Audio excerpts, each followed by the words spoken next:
Welcome, Phillip. Glad to have you here. I think that you're probably one of those people where you're recognized by your voice maybe more than your face. Is that a fair assumption?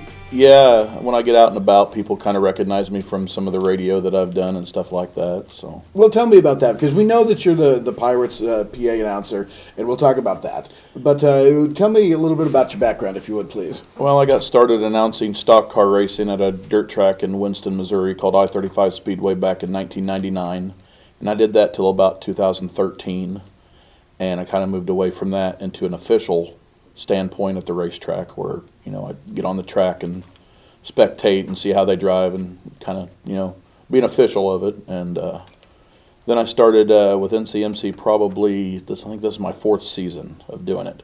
And how that got started was my son was playing baseball for the Green Hills Recreation Association, and at one of the tournaments, Taya Ray asked me to announce.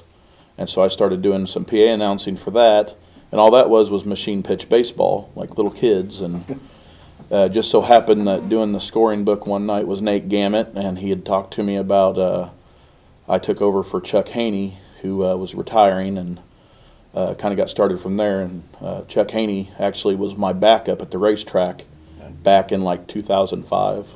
Right. So I've known Chuck for years. So he unfortunately passed away a couple years ago. So I'm sorry to hear that. Any other sports that you've been around? I know you've done a lot of different things. Well, like I said, I've done racing. I've done Chillicothe Swarm football. Just last season, I filled in and done about 6 games in Chillicothe Mudcat baseball, and I'm going to do that again this year.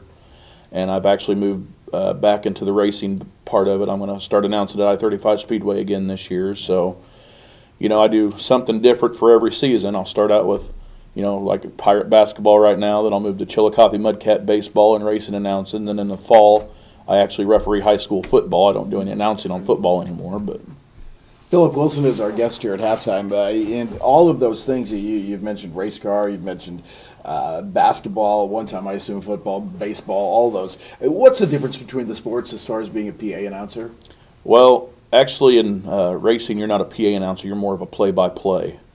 And I learned to do that. And then PA announcing, basically all you're doing is, like in basketball, you just say who made the shot. You're not like on the microphone going play-by-play like you do on Pirates Digital Media, because that would distract the players and officials and stuff. So, I guess I'm kind of a purist about that. When I see, there was a Billy Crystal movie a couple of years ago where he's a play-by-play guy, but they've got him on the PA speakers. Yeah. That always bugs me, because just like you're saying, that's not the way it's supposed to be done, right?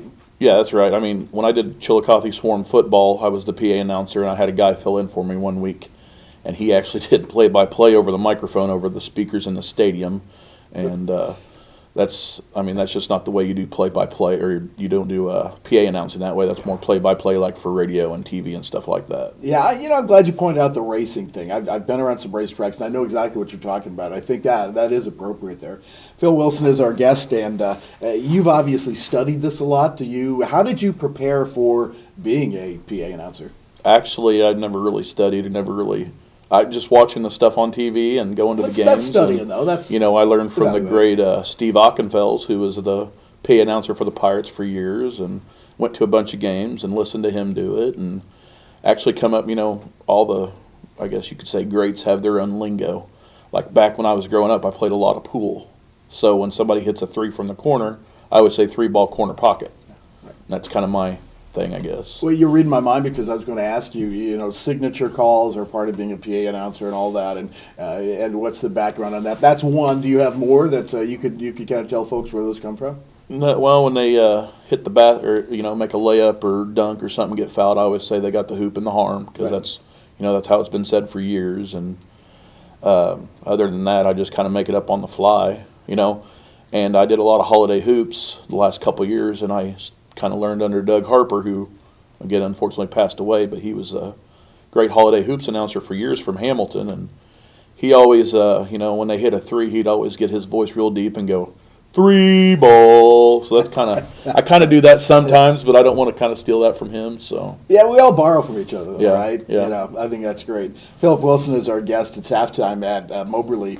And I guess the next thing is, do you find yourself emotionally involved in the game? Do you? Oh yeah. Oh, yeah. Tell me about what that experience. Especially is when like. I'm announcing the starting lineup. If you watch me, my knees will get going, my legs will get pumping and stuff, and especially like the other night, I was listening to you at the MCC game, and when they came back to win that game, man, I was pumped.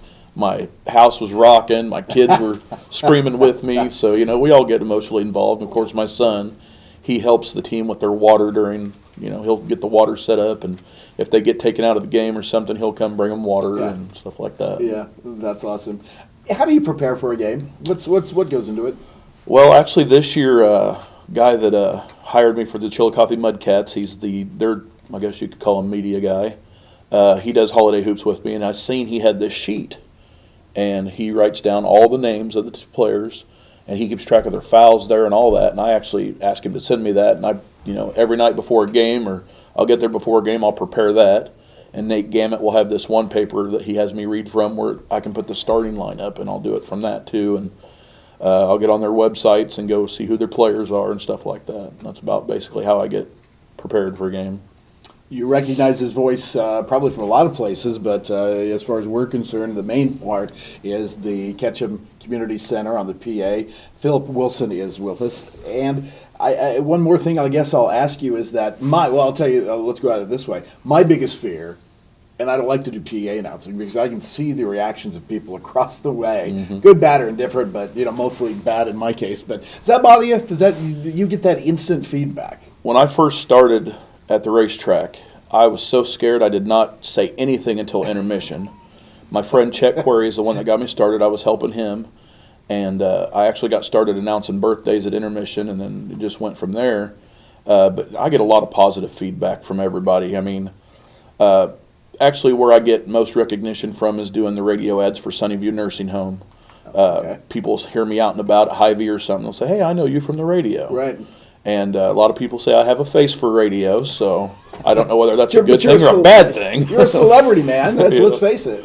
Yeah, I mean, people notice me. People recognize my voice and stuff, not necessarily my face, but yeah. I get a lot of positive feedback from the president of the college, Dr. Lenny Claver. He always comes up to me and tells me how good of a job I do, so good. That's always good. Yeah, and like I've told you before, I don't have a lot of time to listen, but I've enjoyed listening to you when I can, kind of out of the side of my earphones. But I think you do a tremendous job. Thank and you. It's good to meet you again and visit a little bit. Finally, what's the one thing people don't know about public address work that maybe they should know?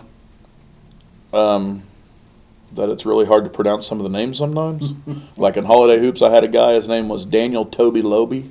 Tobaloba, something like that. But, I work at a prison, a female prison. They have a lot of weird names there, too. So I kind of get practice there and PA announcing, and kind of meshes in together. Right.